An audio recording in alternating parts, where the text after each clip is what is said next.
Meus irmãos, a paz do Senhor, aqui é o pastor Gilmar Tavares, de Anápolis, Goiás.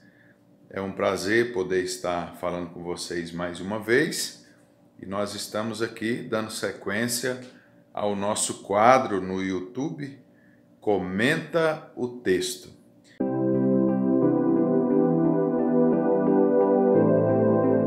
E hoje nós temos aqui a satisfação, o prazer muito grande de estar conosco o pastor José Gomes de Abreu, pastor presidente da Assembleia de Deus em Jaciara, Mato Grosso.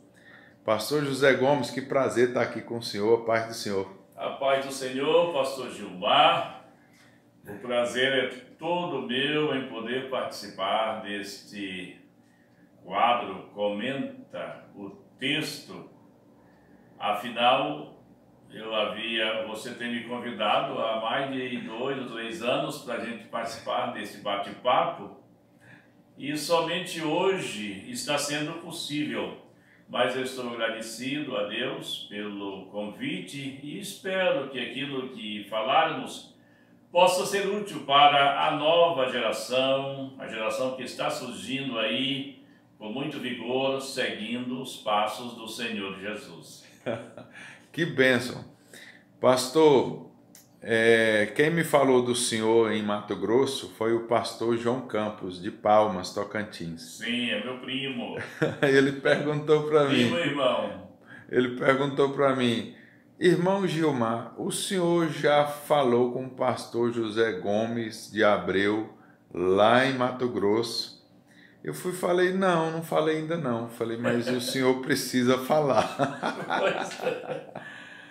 E aí foi quando a gente se conheceu na convenção Comademate, em Cuiabá. O senhor lembra daquele dia?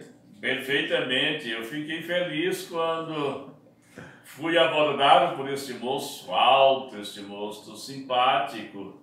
E ele se identificou como Gilmar Tavares dos Reis, neto do irmão Severino Targino. Irmão Severino, que era amigo do meu pai, compadre, vizinho, e que eu conheci na minha infância, né? E eu fiquei muito feliz ali pelo Gilmar ter a liberdade de nos procurar. Eu já tinha ouvido falar, o próprio João Campos já tinha me falado, a teu respeito, viu, pastor Gilmar? Mas foi muito gratificante naquele dia e desde então temos tido a oportunidade de ouvir o Gilmar, tanto em Chapada dos Guimarães, tanto aqui em Jaciara, onde estamos, e tive a oportunidade, inclusive, de apresentá-lo certa vez para que ele ministrasse para as esposas dos obreiros ali no grande templo, por ocasião da convenção, e fiz menção do nome dele ao pastor Sebastião, e eu perguntei, tá ok para o rapaz falar, ele disse, você recomenda? Sim, recomendo, assino embaixo. Aí o pastor Sebastião disse, você recomendando, então ele terá a liberdade de falar, e eu louvo a Deus. Eu gosto muito de ouvir o pastor Gilmar, porque é um pregador expositivo, não é? Isso é tudo que nós precisamos no tempo presente. Ele é um pregador equilibrado que sabe dosar bem a racionalidade com a espiritualidade. Ele se prende ao texto, ele lê como recomendam os exegetas, né? Que o pregador deve ler o texto, interpretar o texto e aplicar o texto. Eu creio que o Gilmar se enquadra, né, neste perfil de pregador expositivo, e é sempre um prazer. Eu gosto quando ele está conosco, eu o acompanho para estar ouvindo as pregações. Pastor, eu louvo a Deus pela sua avaliação e quero continuar no caminho, né? Quero continuar no caminho, porque os desafios são grandes e a palavra é um jeito da gente estar ajudando quem está precisando nessa última hora.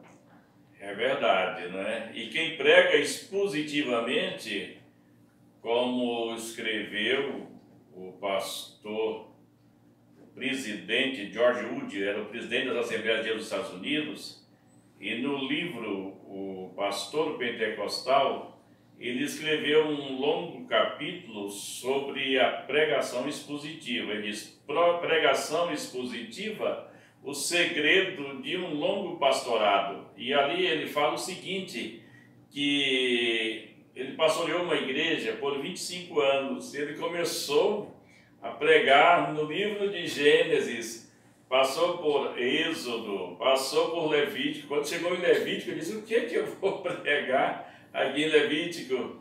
E Números, Deuteronômio, pregou toda a Bíblia. E ele disse que ele teve muita liberdade, porque ele estava seguindo expositivamente. Então, se alguém fosse atingido a pregação, a palavra falasse com alguém, a pessoa não iria pensar assim: ah, ele está fazendo de propósito, né? Então, eu tenho às vezes dificuldade em pregar expositivamente, mas eu glorifico muito a Deus, eu louvo muito a Deus pelo pregador expositivo. Quando no futuro, quando você se tornar um pastor, assim, para pastorear, que atualmente você tem esse ministério itinerante, você recebeu isso como uma missão, e eu sei que eu acredito que Deus tem esse propósito, mas vai chegar a hora, né? Com certeza você vai pastorear, vai ficar ministrando mais para uma só congregação, e é muito útil quando se utiliza a pregação expositiva, e inclusive quando começa de Gênesis e vai a Apocalipse. Amém, pastor. E eu vou me esforçar para ser um pastor obediente. Na hora que chegar essa hora de pastorear, eis-me aqui, né? Tem as dificuldades, mas o pastoreio também ajuda muito, tem muita validade para um embasamento, né? Verdade. Do nosso ministério, ainda que o pastor às vezes ele tem mais dificuldade para ler, para se dedicar à leitura, à oração, porque tem as interrupções, né? Ele tem de atender as pessoas, e dificilmente as pessoas elas dão o tempo para o pastor estudar. No meio pentecostal, no meio assembleiano, o pastor ele faz tudo, né? Ele faz mudança das pessoas, ele aconselha, ele ora pelas pessoas, visita as pessoas. Um pastor que realmente ele quer ser útil, né? E às vezes sobra pouco tempo para ele se dedicar ao estudo. Mas eu estava lendo, parece que eu vi numa mensagem do pastor Hernandes Dias Lopes, eu gosto de ouvi-lo, e ele conta a história de um pastor. Certa vez, o pastor estava no seu escritório, estava lendo, aí passou o membro e viu que o pastor estava estudando, aí disse assim: está descansando, não é, pastor? O pastor respondeu: não, eu estou trabalhando. Aí outro dia o pastor foi limpar o quintal, estava carpindo lá o mato do quintal, e passou aquela pessoa: ô pastor, o senhor está trabalhando hoje? Diz: não, eu hoje estou descansando. Então acontece às vezes que as pessoas não compreendem perfeitamente o trabalho pastoral, né? Mas quando você for pastorear, ainda bem que você já teve, né, aquela bagagem através da leitura. Eu, por exemplo, no início li bastante, a vista era boa e às vezes as igrejas eram menores, e eu procurei devorar os livros, li bastante. Hoje tenho mais dificuldade, mas coisas que eu li no início têm sido úteis. Eu já gostava de ler antes de aceitar a Jesus, e quando aceitei a Jesus, aí no dia que eu aceitei a Jesus, no dia 8 de setembro de 74, alguém, um irmão, um diácono, lá de São Miguel do Araguaia, ele estava no culto, fazia parte da caravana, e ele me deu a revista da Escola Dominical, a revista de julho, do trimestre de julho a setembro de 74. Olha aí. Então eu recordo que a primeira lição bíblica que eu li foi a do dia 22 de setembro de 74, com o título Como Ser Guiado por Deus. Olha só. Eu havia aceitado a Jesus no dia 8, não entendia nada das coisas de Deus, mas através da revista, no domingo à tarde, eu comecei a ler esta lição.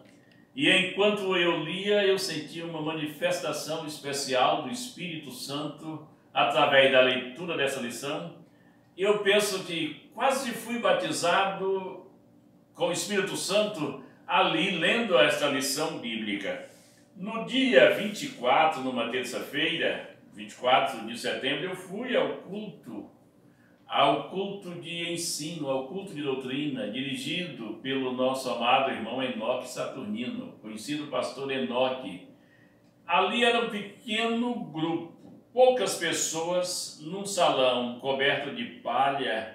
Não, o piso era o chão puro, e ali nós começamos a orar, e veio sobre mim o poder do Espírito Santo. Eu fui batizado naquele dia. Então, Aleluia. mas a manifestação começou no dia 22, através da leitura desta lição que eu conservo comigo, e cada vez que eu leio eu me renovo. Então, vale a pena a leitura, não é? Por isso que John Wesley, ele escreveu a um aluno dele que disse que era muito preguiçoso para a leitura. Ele diz assim: olha, eu não vejo muito futuro em você, porque você é um péssimo leitor. Você, para ser um pregador bem-sucedido, ele diz, até mesmo um cristão bem-sucedido, você precisa se dedicar à leitura da Bíblia e de bons livros. Olha só. O senhor falando isso aí, eu me lembrei de Mário Quintana, né? Que ele falou que o analfabeta é aquele que não gosta de ler, né? O que não gosta de ler pode ter cursos, pode ter um bom preparo, mas ele termina sendo um analfabeto, né? Tem a leitura... O senhor falando dessa revista, eu me lembrei do episódio que o senhor comentou comigo anteriormente, que tem a participação do pastor Abigail Carlos de Almeida. O que o senhor poderia falar desse período? Olha, eu conheci o pastor Abigail Carlos de Almeida no ano de 75. Em fevereiro de 75, quando foi realizado o congresso da UMADEGO, União de Mocidade da Assembleia de Deus do Estado de Goiás. Foi realizado na cidade de Goiatuba. Eu morava lá em Araguaçu, mas Deus me trouxe, vim para Goiânia, e de Goiânia vim a esse congresso.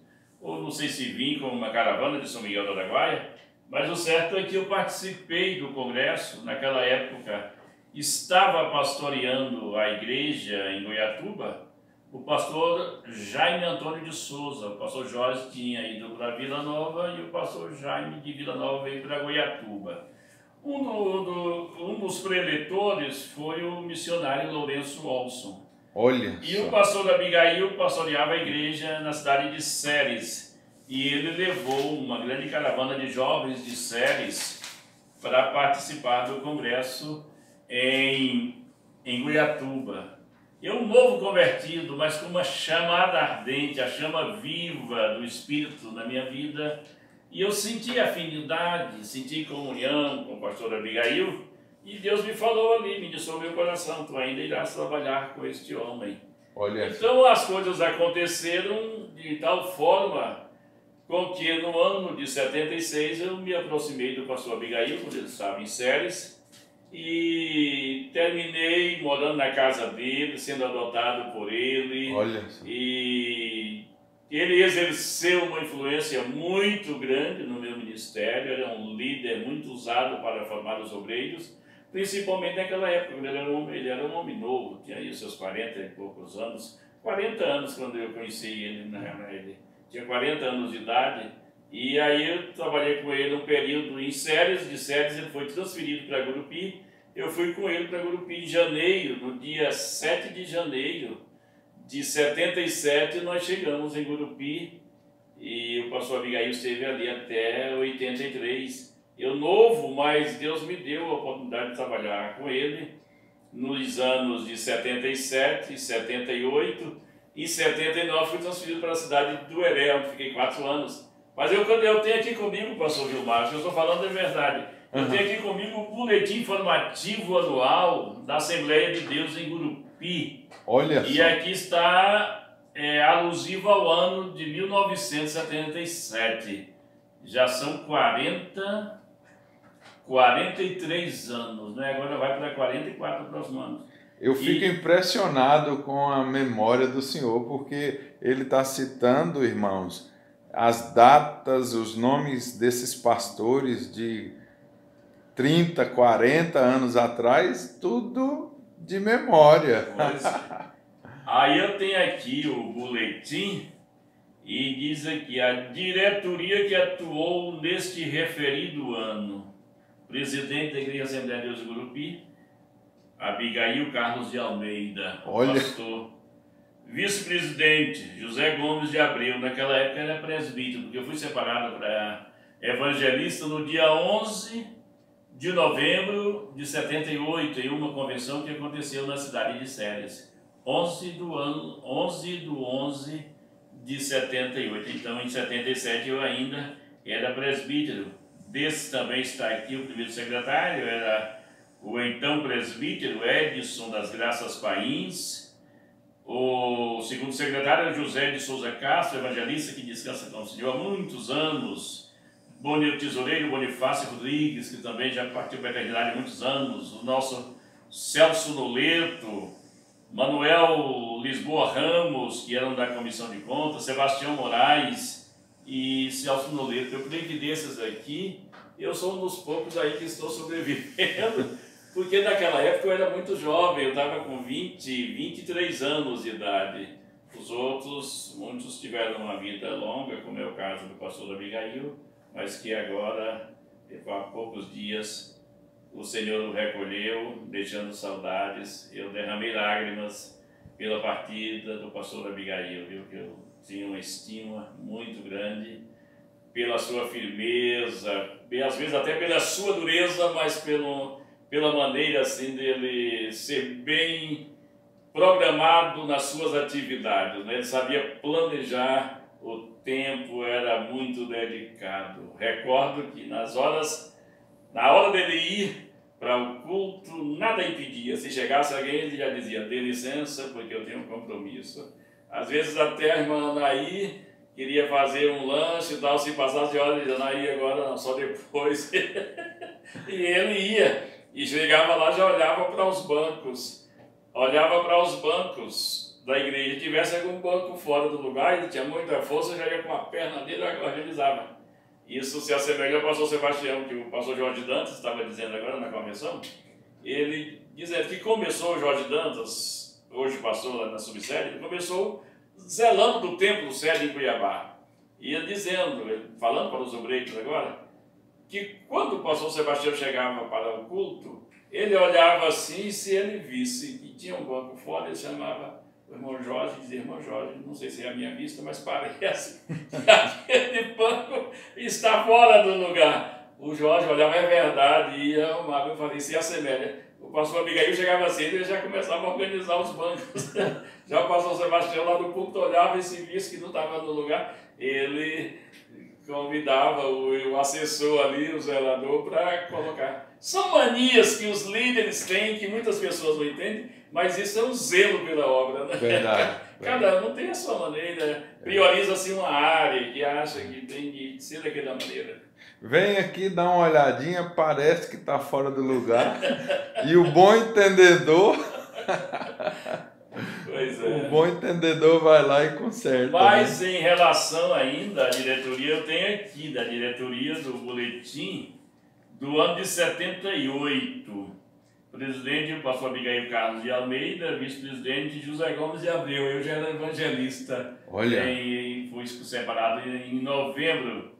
E aí segue os demais. E também como eu considero uma relíquia, que eu conservo daquela época, essa Bíblia que eu usei pregando em Gurupi, pregando em Dueré, depois fui a Ponte Alta, naquela época era Ponte Alta do Norte, no ano de 83, viajando pelo Jalapão. O Jalapão naquela época não era como hoje. Hoje é um polo turístico, é conhecido internacionalmente.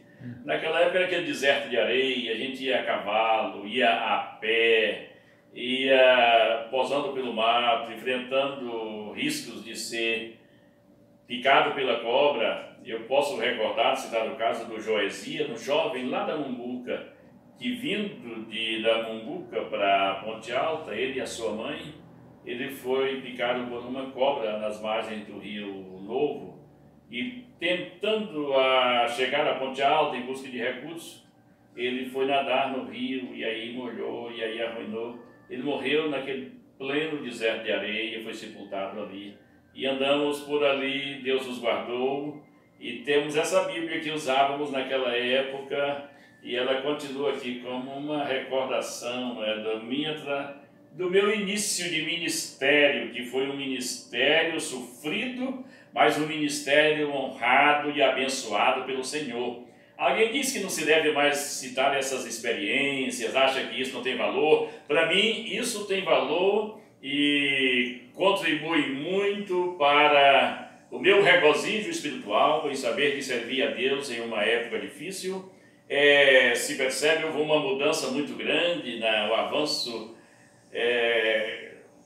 que era imprevisível naquele tempo, o avanço da tecnologia, das facilidades, mas o poder que nos move continua sendo o mesmo, é o poder do Espírito Santo. Não podemos nos modernizar, a igreja não pode se elitizar, os crentes têm de se qualificar, mas precisam conservar a humildade, aquele princípio, conservar o primeiro amor. Assim agindo, nós teremos algo para dar para esta geração com a qual nós estamos trabalhando.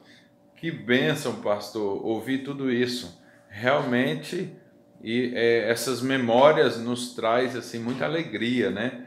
Eu que faço parte de uma geração de pastores mais jovens, eu fico muito contente de ouvir essas histórias dos pastores que iniciaram lá atrás. Hoje a gente vai em muitas igrejas e participa de muitos eventos e faz viagens e as coisas, tá tudo muito fácil, né? Vamos ali, tem carro, tem ônibus, tem estrada boa, tem avião, mas aquela época que tinha que andar muitas vezes a cavalo, né?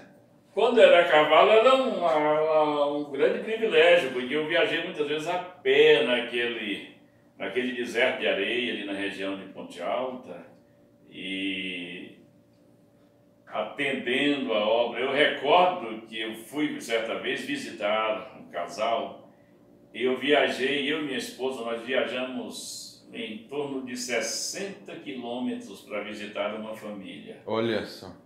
Não tinha como se comunicar, os meios de comunicação eram praticamente inexistentes e nós fizemos essa viagem. E quando chegamos lá, nós tivemos uma surpresa assim que nos desagradou, porque chegamos lá, a casa fechada, não tinha ninguém e não dava mais tempo para a gente voltar. E também eu tinha viajado muito a pé, os pés estavam inchados. E no caminho alguém eu havia alugado um cavalo para minha esposa e montado no cavalo, ela nunca tinha andado dessas viagens. E aí um amigo, esposa de uma irmã, ele me emprestou um burro bravo, quando vinha os carros o burro queria disparar, queria correr, uma dificuldade. E chegamos ali, não dava mais para a gente voltar, mas nós conseguimos abrir a janela da casa. Hospedamos ali, ao entrar na casa a gente viu, tinha muita carne de gado, carne de porco, arroz, e falamos, então agora nós vamos aqui, ficamos dias aqui para retornar. Aí depois os vizinhos perceberam, né, que tinha alguém e eles vieram, aí perguntamos pelo irmão Valdir do Amaral, que é irmão do pastor Juarez do Amaral, disseram não, eles viajaram, foram visitar os parentes, não sei se tinham vindo para Séries, aí para outra região, e ficamos ali, depois retornamos. Então era muito difícil, as coisas eram difíceis, mas a gente conseguia desenvolver o ministério com muito amor, com lágrimas, com dedicação, com perseverança, né? E a gente tem saudade daquele tempo. Depois, Deus me deu uma oportunidades assim, de viajar e às vezes com mais conforto, mas eu não posso desprezar o dia das coisas pequenas, não. Verdade. Nós não podemos... Eu lembro que quando o pastor Abigail separava um obreiro, um evangelista, pastor, ele costumava dar uma exortada bem dura depois da consagração. Ele dizia: eu quero que você saiba que você não é maior do que o seu pastor, não. Eu quero que você tenha cuidado para não se tornar grande. Ele diz: a grandeza é um perigo, né? Então tem muitas pessoas que perderam a unção porque através do conforto se acomodaram e às vezes até não gostam de lembrar daquele tempo difícil.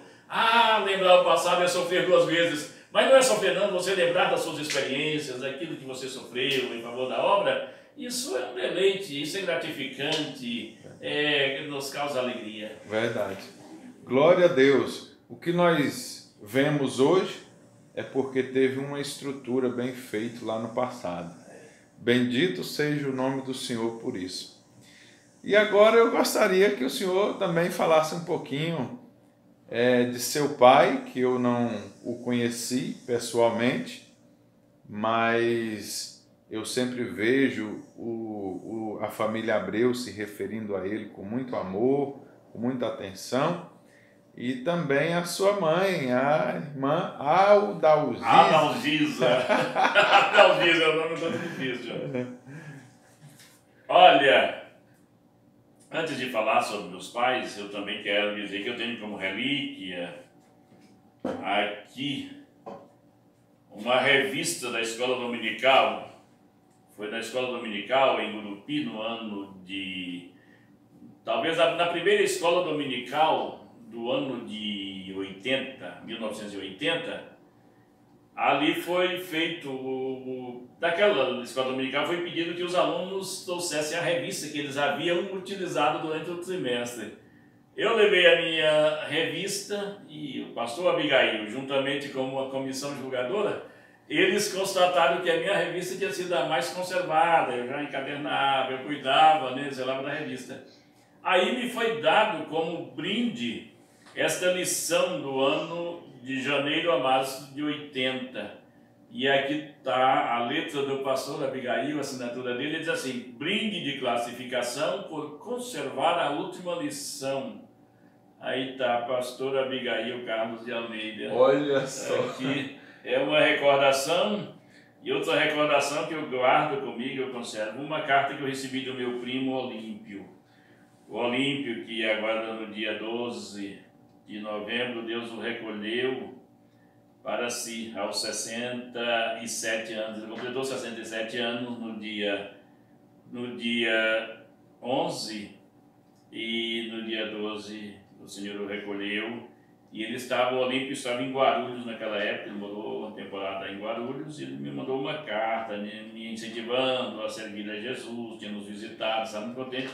E essa carta é datada do dia 13 de janeiro de 76. Aqui é a carta que o meu primo, que era tido como meu irmão, primo-irmão, me mandou no ano de 76. Eu senti muito a morte do pastor Olímpio. Pois é, foi uma coisa assim que nos comoveu muito, né? Eu conhecia ele desde 2001, quando ele pastoreava o Pitaluga, lá em Barra do Garças. Barra do Garças, Pitaluga, sim. Quando eu passei lá certa vez, ele estava ali iniciando praticamente, estava ali pastoreando no Pitaluga. Mas respondendo a tua pergunta em relação ao meu pai, eu me orgulho muito do meu pai. Foi um homem empreendedor, um homem trabalhador. Recordações maravilhosas de seu pai, né? Ele me deu lições de dedicação ao trabalho, lições de honestidade, não é? Ele não era um homem de muita leitura, mas para completar, minha mãe já era uma pessoa muito dedicada à leitura. Lia muito bem, meu pai gostava, sempre pedia para ela que ela lesse a Bíblia, outra coisa qualquer.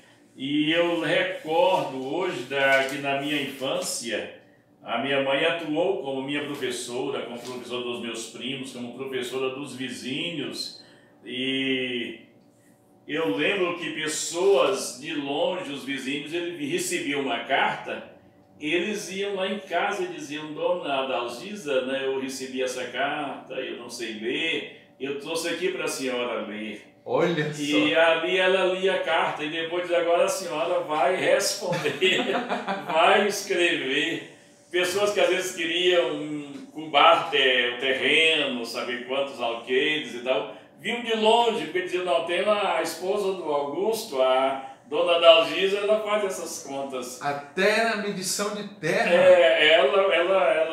Ela naquele tempo não estudou tanto, mas ela era muito boa na matemática. Olha. E no português. Tanto que aconteceu no ano talvez 65, 66, a minha mãe adoeceu, ela tinha de vir sempre, ela tinha de vir a Goiânia de 2 em 2 meses, 6 em 6 meses.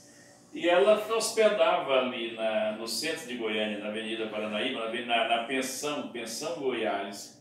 E certa vez ela estando ali, hospedada, e tinha os moços, que eles eram funcionários de um banco, e eles hospedavam na pensão. Aqueles rapazes estavam ali conversando e debatendo como solucionar um problema, uma conta de porcentagem, de juros e tal, e eles lutavam e não estavam conseguindo.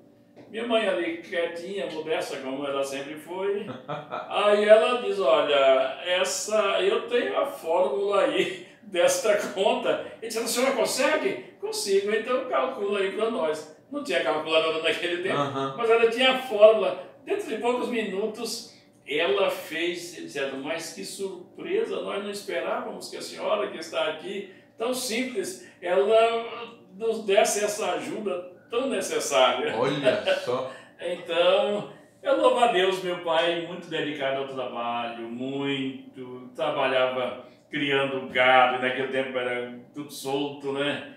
Trabalhava plantando arroz, plantando cana, fazendo rapadura, vinha pessoas de longas distâncias comprar rapadura. Na nossa fazenda era uma estrada, onde passavam as boiadas, e sempre tinha o que se oferecer. Meu pai não era de cobrar por comida, não era. Minha mãe, mesmo com muitos filhos, mas muito trabalhadora, muito dedicada. E um dos grandes privilégios que eu tenho, uma das boas recordações, eu nunca vi ninguém sair com fome da casa do meu pai. Ele tinha o prazer em oferecer a comida para as pessoas que chegavam.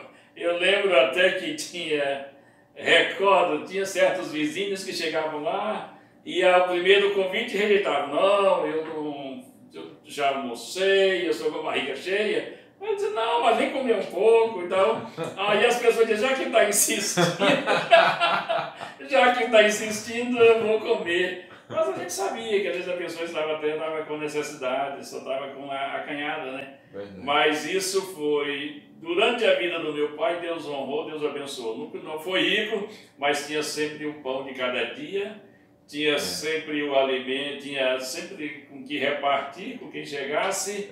E ele viajava e costumava dizer: se for para mim, era um orgulho dele, se for para viajar sem dinheiro, eu prefiro não viajar. Eu viajar para estar toda hora contando dinheiro para ver se dá ou não. E foi um homem abençoado, que sempre tinha o dinheirinho dele, trabalhando com honestidade, né? Então eu tenho boas recordações e bons exemplos do meu pai e da minha mãe. Eu me orgulho deles. Glória a Deus.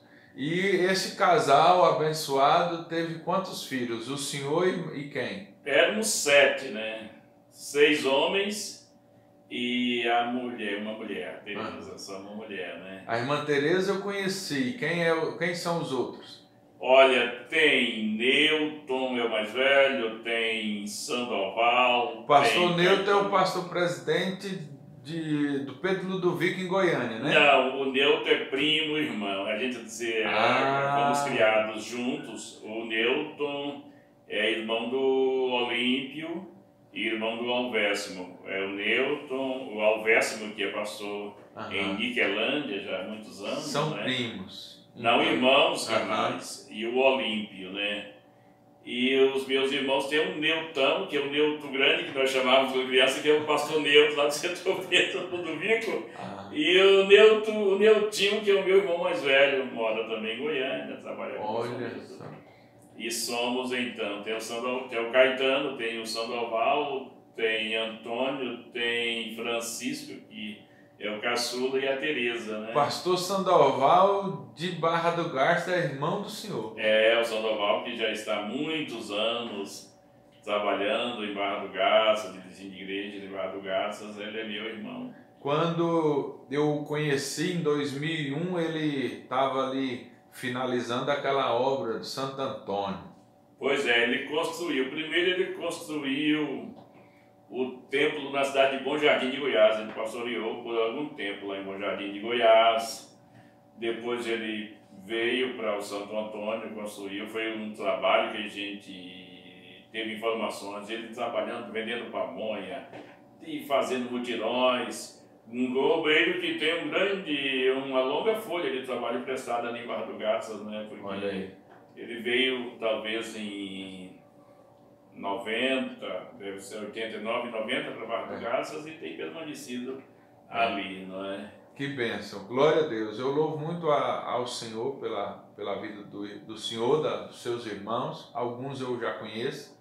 E o Senhor teve quantos filhos com a pastora Fátima?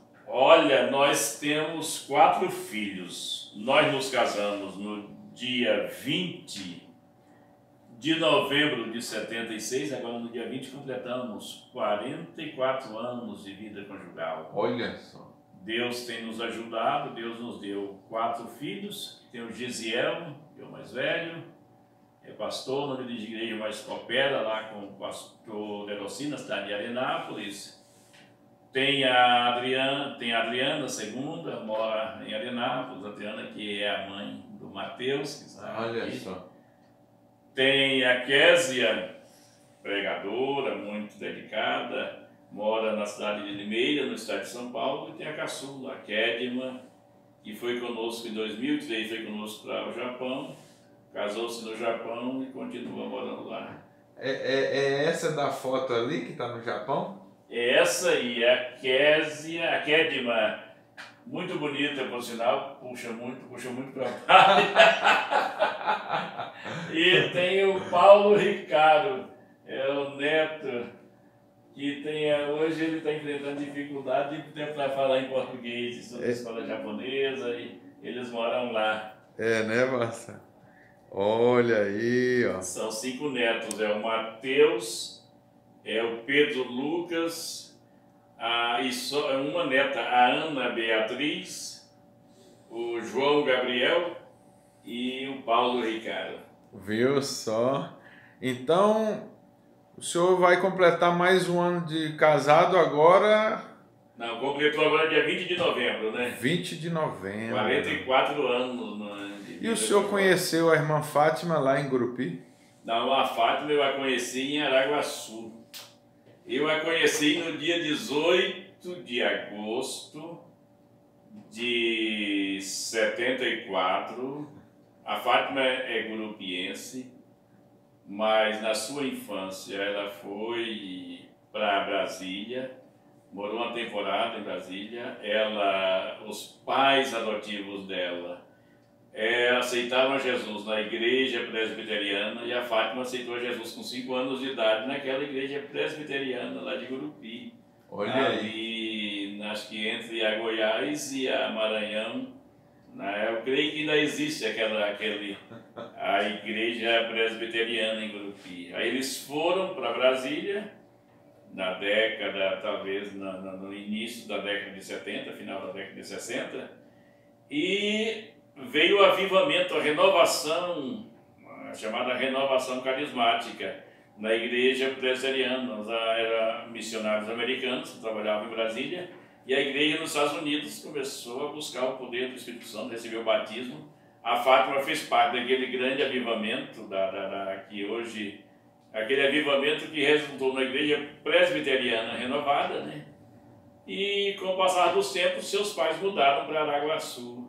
Em Araguaçu não tinha, só tinha a Assembleia, Assembleia de Deus, naquela época estava começando, através do pastor, não sei se você chegou a conhecer, eu ouvi falar do pastor Tuniquinho, o pastor Antônio José de Oliveira, que foi o segundo pastor da igreja da Assembleia de Deus em Araguaçu, que naquela época era campo de São Miguel do Araguaia. E aí a mãe dela, da Fátima, muito dedicada à igreja, e a Fátima então, depois, o que ela dizia é o seguinte, que nunca queria ser crente da Assembleia de Deus. Havia um preconceito, uma rejeição muito grande.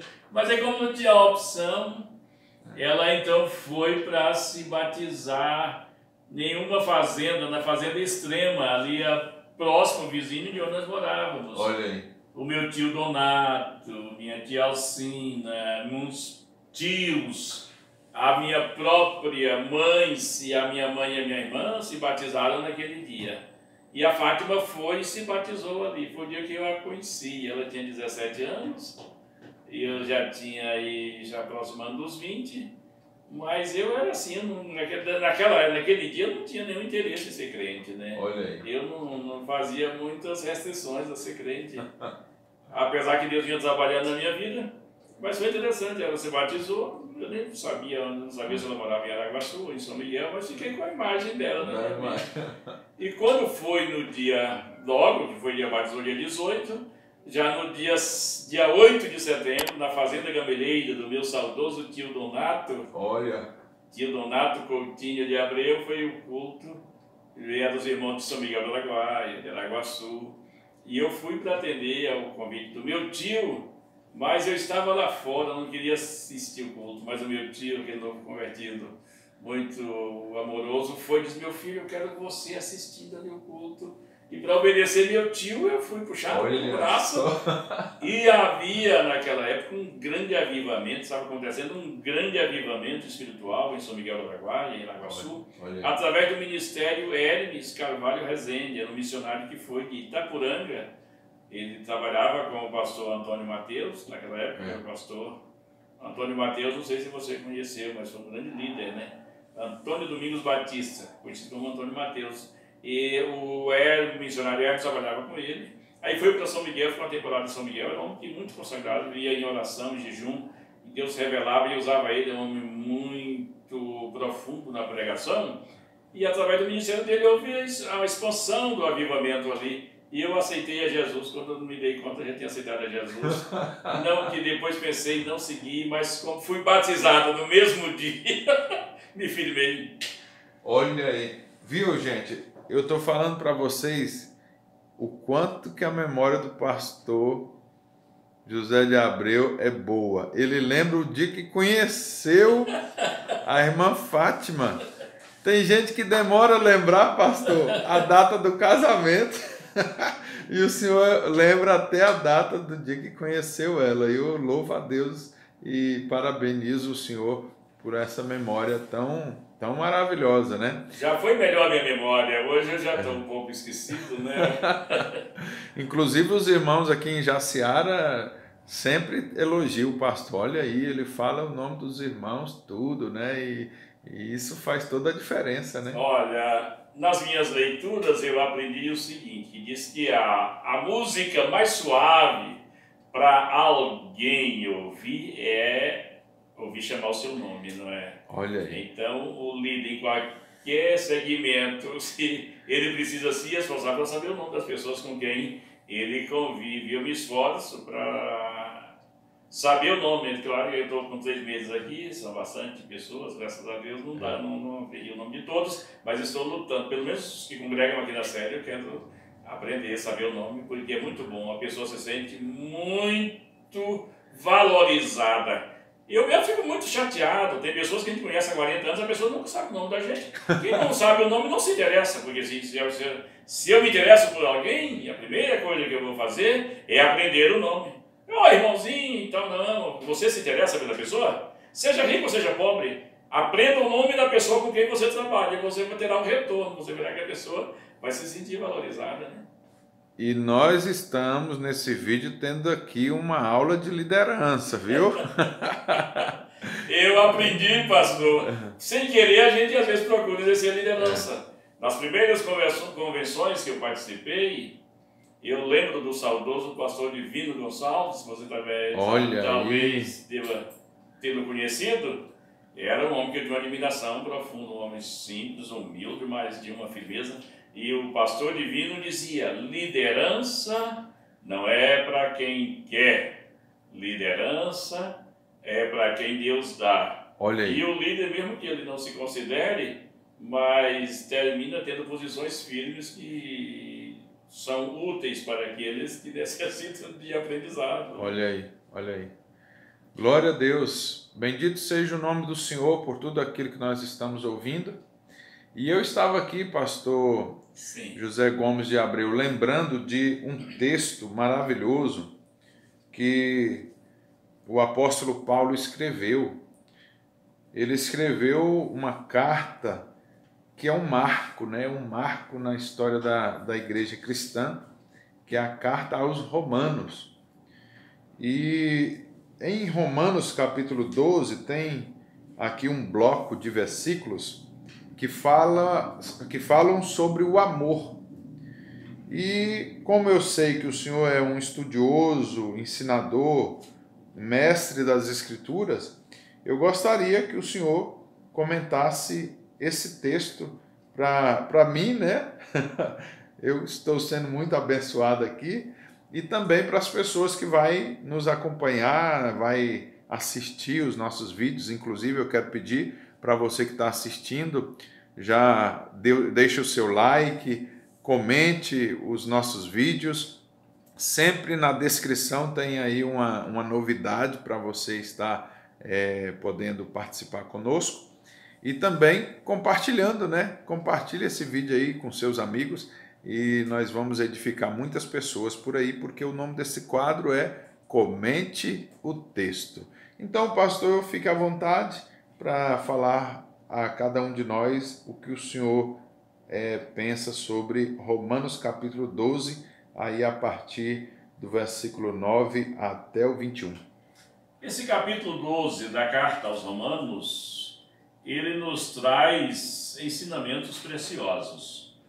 Logo no início do capítulo, no versículo 1, Paulo fala que nós devemos, ele faz um apelo, ele diz: rogo-vos, pois, irmãos, pela compaixão de Deus, que apresenteis o vosso corpo em sacrifício vivo, santo e agradável a Deus, que é o vosso culto racional. Ele fala dessa entrega que nós devemos fazer a Deus. No versículo 2 ele diz: não vos conformeis com este mundo. Mas ele fala da renovação, mas transformai-vos, mas renovai-vos. Isso é a dinâmica da vida cristã, né? Mas transformai-vos pela renovação do vosso entendimento, a renovação da mente, para que experimenteis qual seja a boa, agradável e perfeita vontade de Deus.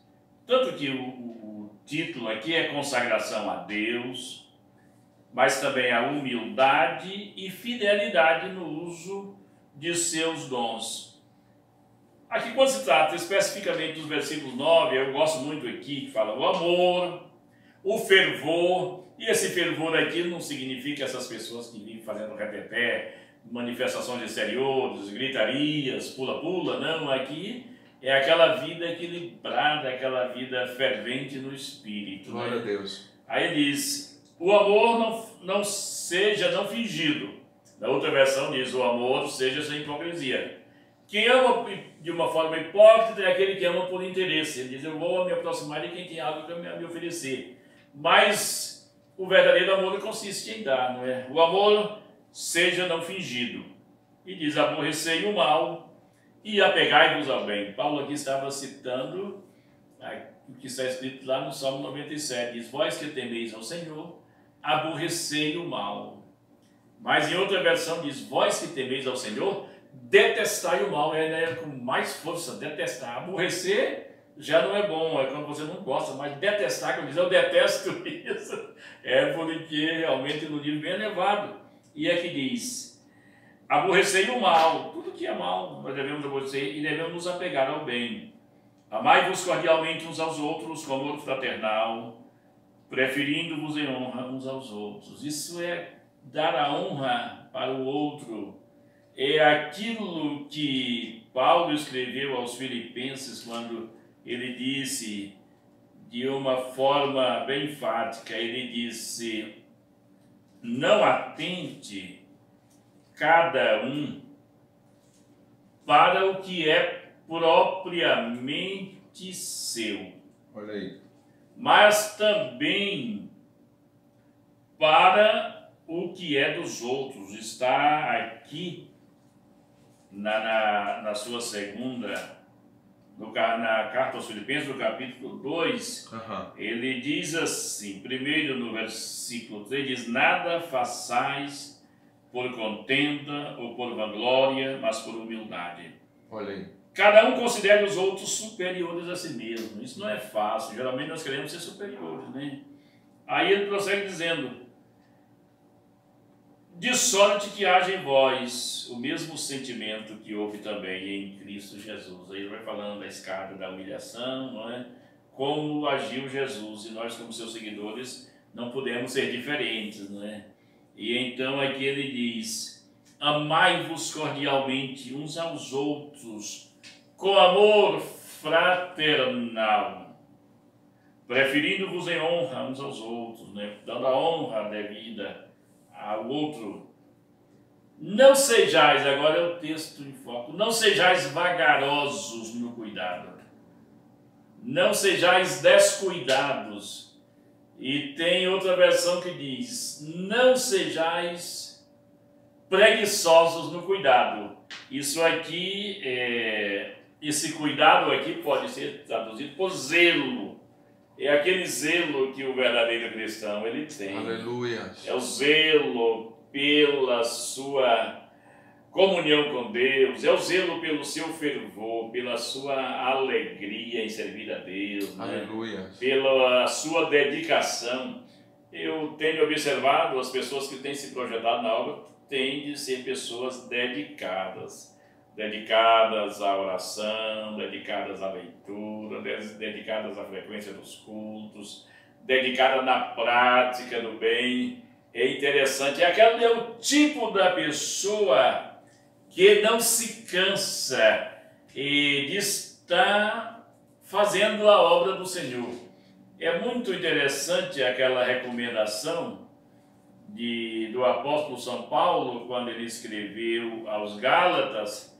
Talvez eles estivessem assim cansados de fazer o bem, e nós vemos aqui no capítulo 6 de Gálatas, quando ele diz assim, e ele estava 6 e 6, falando da generosidade para com aqueles que lhes ensinava a palavra, lhes instruía, diz assim: não erreis.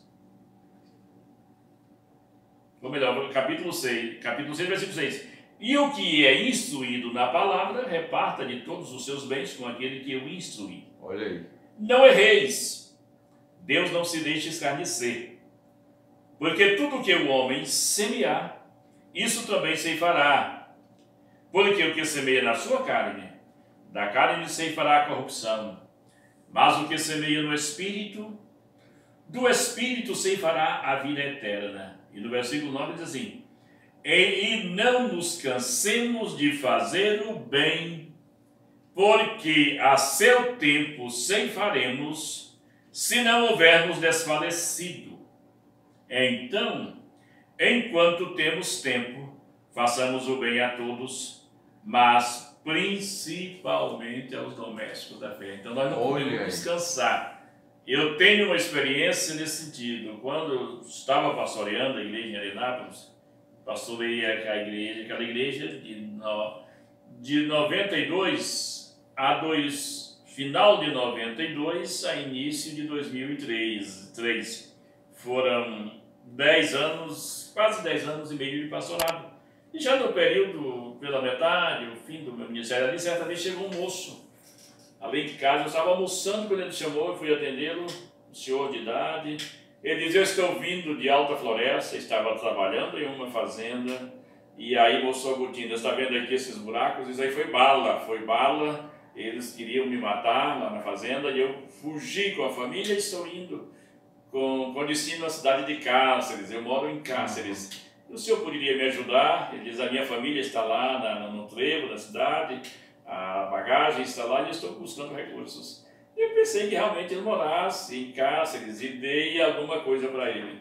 Os anos se passaram. Certa vez eu estava no velório de um irmão, de um novo convertido, quando apareceu aquele homem dizendo impropérios, palavrões. Ele era um homem muito irreverente. Mas eu ali, estava ali do lado de fora, próximo ao carro, com minha esposa e algumas irmãs, ou irmãos, estávamos ali conversando, e aquele homem chegou, entrou lá, fez a sua homenagem ao falecido, e saiu e se dirigiu a mim. E ele disse assim, o senhor é o pastor da Igreja Assembleia de Deus aqui na cidade? E eu digo, o que será que o senhor vai dizer? Eu falei, sim, sou. Aí ele disse assim, o senhor lembra que o senhor um dia matou a minha fome? Diz, o senhor é legal, é gente fina. Disse isso e prosseguiu a caminhada. Eu recordei, eu falei, mas olha, pois eu imaginei que esse homem não morasse aqui. Eu pensei que ele realmente morava em Cáceres. Aí os conhecidos dizem, não, esse é o Zé do Caixão, o Zé do Carneiro, ainda dá uma vez puxando o Carneiro. Então, fazendo bem sem olhar a quem. Porque imagina, se eu não tivesse atendido aquele moço, ele teria falado, me envergonhado ali, teria dito, olha, eu passei na sua casa um dia, o senhor não me deu o cuidado devido, né? Então nós não podemos nos cansar de fazer o bem. Assim como também não podemos nos cansar de ser cuidadosos no nosso zelo, na nossa vida, no exercício da nossa fé. Não sejais vagarosos no cuidado. Sede fervorosos no espírito, né? Ser fervoroso não significa ser barulhento ou coisa semelhante, mas ser fervoroso significa conservar a chama ardendo continuamente, né? O fogo fervente, sede ferventes no espírito servindo ao Senhor. Alegrai-vos na esperança, sede pacientes na tribulação e perseverai na oração. Coisas que não são fáceis, a gente se alegrar na esperança, às vezes quando as coisas não estão certas, não tem mais nenhuma esperança. Alegrai-vos na esperança. Mas temos também de ser pacientes na tribulação. O hino 126 diz que os mais belos hinos e poesias foram escritos em tribulação, e do céu lindas melodias se ouviram na escuridão. Por exemplo, no início do meu ministério, eu passei por dificuldades financeiras e dificuldades de toda ordem, provações.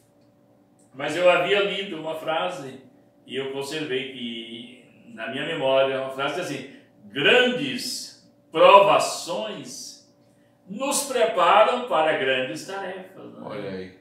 Então, aquelas provações, elas contribuem para que nós sejamos estruturados, alicerçados, e é muito válido. Eu pude ver, apesar de alguém pode dizer, mas ele não tem motivos para se alegrar e para achar que é um homem bem-sucedido, mas sinceramente eu me considero um obreiro aprovado, um obreiro bem-sucedido. Deus já me deu muitos privilégios e tudo isso eu sei que foi decorrência de um alicerce e de ser paciente na tribulação e de ter perseverado na oração. Coisas que nós não entendemos no presente, só Deus sabe, porque às vezes nos leva a determinadas situações, mas a maior riqueza é a gente se conservar puro. Eu ouvi em 96 o Bill Burkett, era um pregador americano, sempre vinha em Cuiabá, o pastor Sebastião gostava muito de ouvi-lo, ele vinha das escolas bíblicas. E ele, ministrando na escola bíblica em Angará da Serra, ele disse assim, o segredo de você ser bem-sucedido no ministério. E ele dizia, mantenha-se puro. E eu sou feliz porque posso levantar mãos limpas. Eu tenho a minha consciência tranquila, que tenho procurado honrar o ministério, tenho procurado ser puro na minha maneira de viver. Tenho tido o privilégio, Deus ter me guardado para respeitar as famílias e poder entrar em qualquer casa de família com uma sã consciência, né? Glória a Deus. Mantenha-se puro. Ele disse, mantenha-se humilde, é um dos segredos. Manter a soberba traz ruína. Vindo a soberba, virá também a ruína, não é? Mas com os humildes está a sabedoria. Mantenha-se humilde. É uma coisa que nós temos de conservar. A humildade não fingida, a humildade sincera é uma grande virtude. E dizia Bill Burke, mantenha-se amável. Nós não podemos ser a cara de delegado, né? Ser pessoas de difícil acesso, de forma nenhuma. É bem verdade que hoje em dia a gente precisa ter as devidas precauções, a bandidagem está muito grande, mas se formos bem intencionados, amáveis realmente de coração, o Senhor nos guarda, o Senhor nos protege, né? Então, é uma das coisas que eu deixo essa palavra para os novos obreiros. Não seja soberbo, não seja impuro. Amém. Seja amável, mantenha-se puro, mantenha-se humilde, mantenha-se amável. Isso é ser fervoroso. É ser fervoroso, servindo ao Senhor. Isso é se alegrar, é ser paciente na tribulação, é perseverar na oração. Né? Que bênção, pastor José de Abreu. Eu estou muito feliz por tudo que estou ouvindo. Os nossos amigos e seguidores também certamente ficarão muito alegres por tudo que nós estamos tendo o privilégio de que o Senhor compartilhe conosco.